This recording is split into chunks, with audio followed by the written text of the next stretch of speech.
Oh! Waouh! C'est un délire de vivre ça. C'est un truc que tu t'as jamais vécu, quoi.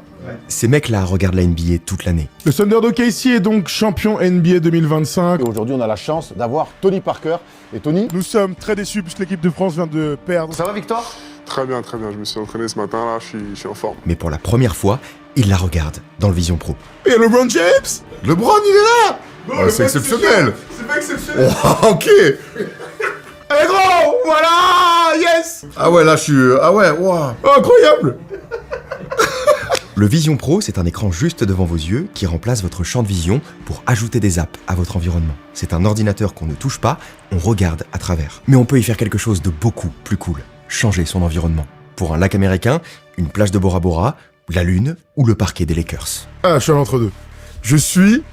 Courtside, les mecs! Ah, je suis en salle de presse, là.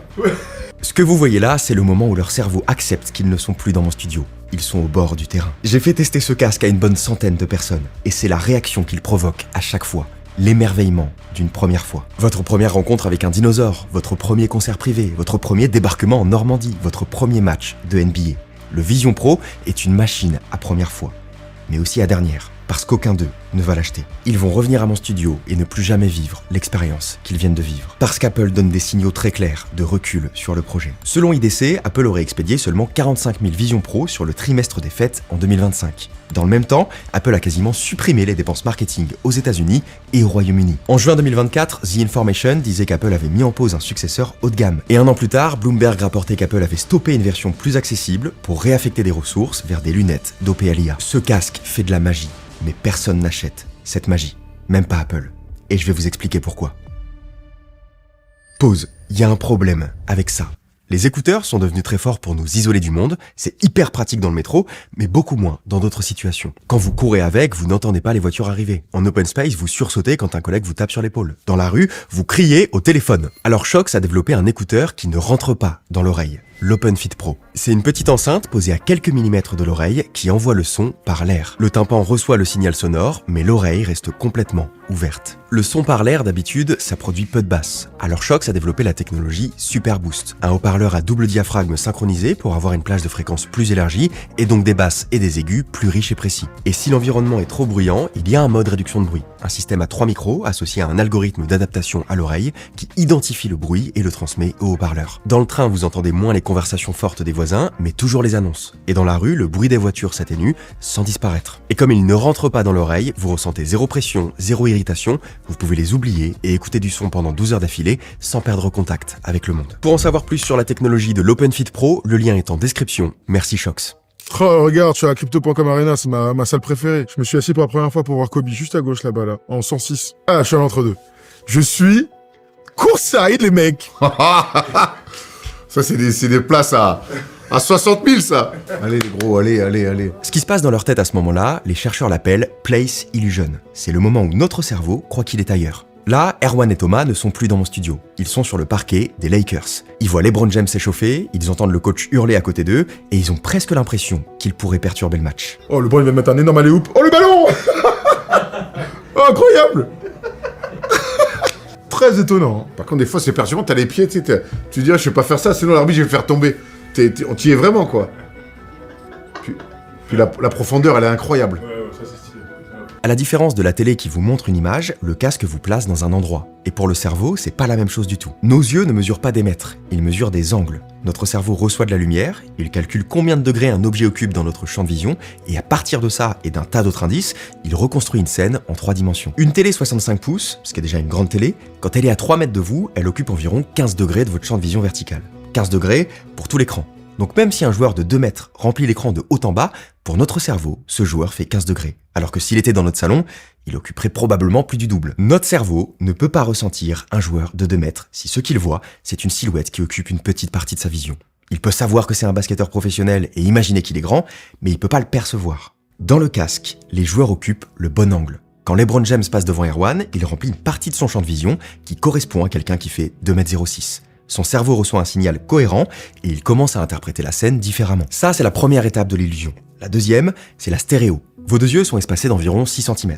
Donc vous voyez le monde depuis deux angles légèrement différents. Notre cerveau fusionne ces deux images et à partir de la différence entre les deux, il calcule la profondeur. Sur une télé, vos deux yeux voient une seule et même image. Votre cerveau perçoit de la profondeur uniquement avec des indices. La perspective, les ombres, un joueur qui passe devant un autre, c'est de la profondeur picturale, comme les jeux de lumière dans un tableau. Dans le casque, chaque œil reçoit une image légèrement différente, parce que la caméra capture en même temps depuis deux objectifs légèrement espacés pour reproduire ce que font nos yeux. Du coup, notre cerveau récupère un indice de profondeur supplémentaire, un indice géométrique, très utile pour les distances proches et moyennes. Les joueurs ne sont plus collés sur un fond, ils existent dans l'espace à des distances différentes. C'est pour ça qu'Erwan a l'impression que l'arbitre est vraiment devant lui, parce que son cerveau lui envoie le signal « Attention, il y a quelqu'un de très proche dans ton espace et t'as failli le faire tomber ». Ça, c'est trop bien. Par contre, là, tu vois, il y a mon gars, là, il est à exactement 1 mètre, Gary Trent Jr.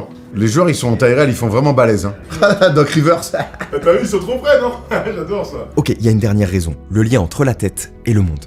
Quand vous regardez la télé et que vous tournez la tête, qu'est-ce qui se passe? Rien. Juste, vous regardez plus l'écran, et vous voyez peut-être votre chat en train de faire sa toilette. Mais quand Erwan tourne la tête dans le casque, il ne sort pas du match. Il voit le banc, il voit les gradins, il voit le coach. Il déplace son angle de vision à l'intérieur de la scène. Voilà ce qui se passe dans sa tête. Son cerveau reçoit des joueurs à la bonne échelle angulaire, il calcule leur profondeur, et quand il tourne la tête, le monde répond. Tout ça, ce sont des signaux énormes pour le cerveau. C'est ce qui fait la différence entre regarder une image et être dans un lieu. Et même si vous savez que c'est pas vrai, même si vous savez que vous êtes assis sur votre canapé, votre cerveau traite la scène différemment. Quand cette illusion fonctionne, les gens réagissent de façon plus réaliste. Ils évitent des objets qui arrivent vers eux. Ils reculent devant un vide. J'ai vu beaucoup de gens avoir le vertige. Et ils font attention à pas faire un croche-pied à l'arbitre. C'est la réaction que le Vision Pro provoque à chaque fois. Mais est-ce que vous avez vu une seule pub Apple qui montre ça? Il y en a pas. Et pourtant, c'est pas juste fun à vivre. Ça change toute votre compréhension de ce que vous regardez. Dans le Vision Pro, vous comprenez que le basket, c'est un sport de contact. Parce que vous voyez 2 corps de 100 kg se rentrer dedans à pleine vitesse, vous voyez le choc, vous voyez le joueur encaisser et tomber à vos pieds. Oh, il lui a éclaté l'entrejambe en fait. Tu l'as vu trop bien, il est tombé, il a mis un coup de coude.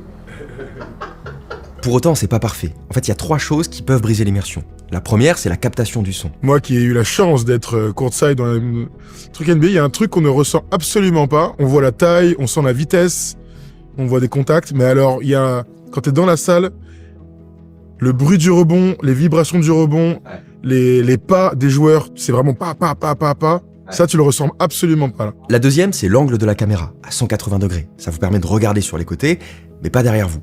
Dans la plupart des cas, c'est pas un problème, parce que l'action se trouve au centre. Mais devant un match de basket, où vous regardez soit à gauche, soit à droite, ça devient un problème. Non seulement parce que vous voyez les bandes noires beaucoup plus souvent, mais aussi parce que les coins du terrain proches de vous sont carrément masqués. Donc il y a des tirs que vous voyez pas, parce que le joueur est pile là où s'arrête la caméra. Et la troisième chose, c'est les bords du casque qui entravent en permanence votre champ de vision. Vous avez un peu toujours l'impression de regarder à travers des jumelles, ce qui vous rappelle évidemment la présence du casque. Ils sont en train de poser les bases d'un nouveau langage de contenu immersif, avec des méthodes de réalisation et une technologie encore imparfaite, mais malgré ses limites, l'illusion fonctionne et elle a un énorme potentiel. D'autant qu'elle marche pas que pour les contenus spécialement réalisés pour le Vision Pro. Ça marche aussi juste pour regarder des films. Et c'est d'ailleurs le seul truc que je fais régulièrement avec le Vision Pro. Que ce soit depuis mon canapé, mon lit ou un avion, je regarde des films sur un écran qui a l'air de mesurer 30 mètres et qui flotte au-dessus d'un lac entouré de montagnes. Je suis sérieux, chaque fois que je veux voir un film qui n'est pas au cinéma dans les meilleures conditions, je le fais dans le Vision Pro. Parce que c'est tout simplement la meilleure expérience possible. Et ça marche même avec quelqu'un. J'ai 2 Vision Pro. C'est un budget, mais celui-ci m'a été prêté par Apple. Quand vous enfilez le casque à 2, il y a un peu une vibe Black Mirror. Vous avez le sentiment de vous enfermer tous deux dans un monde distinct. Mais j'ai très vite changé d'avis. Parce que dans mon expérience, il est aujourd'hui très difficile de regarder un film de 2 heures avec quelqu'un sans qu'il sorte son téléphone à un moment. Et je crois que je le fais aussi. En fait, quand on regarde un film sur une télé, on est physiquement ensemble, mais à cause de notre environnement, par moment, on est cognitivement ailleurs. Et c'est pas du tout un phénomène marginal. L'industrie du cinéma a parfaitement conscience de cette fragmentation de l'attention. Aujourd'hui, les dialogues sont plus redondants qu'avant, parce qu'on nous répète l'information 3 fois au cas où on aurait raté les premières. On nous explique tout le temps. Les scénaristes ne sont pas devenus mauvais, ils écrivent pour des spectateurs qui ne les regardent plus. Les films sont devenus robustes à notre absence. Oui, c'est dramatique. Paradoxalement, l'isolement technique imposé par le casque restaure cette attention, et avec elle, la connexion à l'autre. Parce que je sais qu'on vit la même chose au même moment. C'est le même feeling qu'aller au cinéma avec quelqu'un en fait. Le cinéma, ça a jamais été un endroit où on se parle, c'est un endroit où on se tait ensemble. Un lien social, c'est 2 cerveaux pointés dans la même direction. Et dans ce contexte, le casque les force à s'aligner. C'est une salle noire portable, et Apple a construit la meilleure au monde. Bon, je sais ce que vous vous dites. J'ai cliqué sur une vidéo qui me disait qu'Apple abandonnait le Vision Pro, et ça fait 10 minutes que t'essaies de me le vendre. Non. D'ailleurs, je l'ai jamais recommandé à personne. Et je vais pas commencer aujourd'hui. Parce qu'il y a encore beaucoup de travail pour que ce soit un objet qu'on a envie d'utiliser au quotidien et que ça coûte pas loin de 4 000 €. Mais Apple a un potentiel énorme entre les mains. S'ils continuent à investir dans la production de films, de séries, de documentaires, s'ils achètent les licences de la NBA, de Ligue de football, de F1, de grandes salles de concert, et s'ils travaillent sur une version moins chère, ce truc a le potentiel de redéfinir l'industrie du cinéma, de l'éducation, du sport, de la consommation de contenu. Mais il y a 2 obstacles à ce futur. Le premier, c'est que ce qui coûte cher dans le Vision Pro, c'est précisément ce qui rend cet usage possible. Les écrans. Des écrans micro OLED avec une telle densité de pixels, c'est ce qui rend l'image nette, crédible et donc immersive. Et c'est ce qui fait que je regarde des films avec, alors que je détestais le faire avec d'autres casques VR. Ils pourraient baisser le coût de production en retirant l'écran externe et quelques capteurs moins nécessaires, mais ce qui est le plus complexe à fabriquer, ce sont les écrans. C'est d'ailleurs à cause de la complexité des écrans qu'ils étaient limités en volume de production la première année. Mais il y a un obstacle, plus grand que ça. Même si Apple arrivait à baisser le coût pour en faire le cinéma personnel que tout le monde rêve d'acheter, je suis pas sûr qu'il le ferait. Parce qu'Apple ne veut pas un cinéma personnel. Apple veut un ordinateur spatial. So in the same way that Mac introduced us to personal computing and iPhone introduced us to mobile computing, Apple Vision Pro will introduce us to spatial computing. Bon, comment Apple gagne de l'argent? Qu'est-ce qu'ils vendent? Apple ne vend pas des usages. Apple vend des plateformes, des fondations sur lesquelles d'autres viennent construire un usage. Regardez l'iPhone.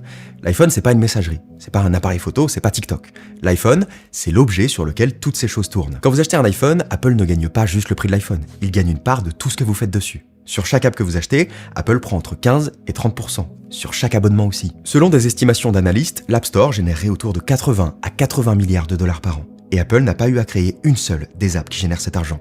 Apple a juste construit la plateforme. Qu'est-ce qui se passe si Apple dit, ce qui est objectivement vrai, le Vision Pro, c'est le meilleur cinéma au monde?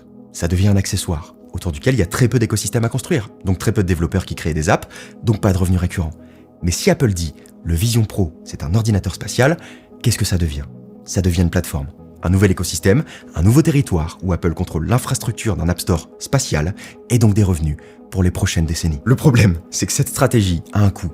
Personne ne comprend ce qu'est vraiment le Vision Pro. J'ai parlé plusieurs fois du produit sur cette chaîne, j'en parle souvent aux gens. C'est peut-être la meilleure technologie que j'ai jamais eue entre les mains, mais tout le monde s'en fout un peu, parce qu'il est impossible de se projeter dans le discours de l'ordinateur spatial. Apple a construit le plus beau parc du monde, les attractions sont extraordinaires, la NBA en courtside, les dinosaures, le cinéma, tous ceux qui en ressortent sont bluffés, mais devant le parc, au lieu d'écrire le meilleur cinéma au monde, Apple a écrit ordinateur spatial. Et c'est là que le vrai problème commence. Parce qu'une plateforme, ça se décrète pas du jour au lendemain, ça se construit.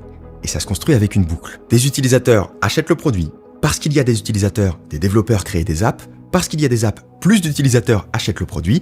Et ainsi de suite. C'est comme ça que l'iPhone est devenu l'iPhone. C'est comme ça que l'App Store est devenu l'App Store. Mais pour que cette boucle démarre, il faut franchir ce qu'on appelle le seuil de gravité. La gravité, c'est le moment où il y a assez d'utilisateurs actifs pour que les développeurs aient un intérêt évident à construire une app. Et le Vision Pro n'a jamais vraiment franchi ce seuil. Il y a eu des apps au début, il y a des trucs intéressants sur l'App Store, mais ça a vite ralenti. Pour vous dire, il n'y a ni YouTube, ni Netflix. Et ça, c'est un signal fort de désintérêt. Surtout pour un appareil aussi bon dans la consommation de vidéos. Pourquoi ils y sont pas?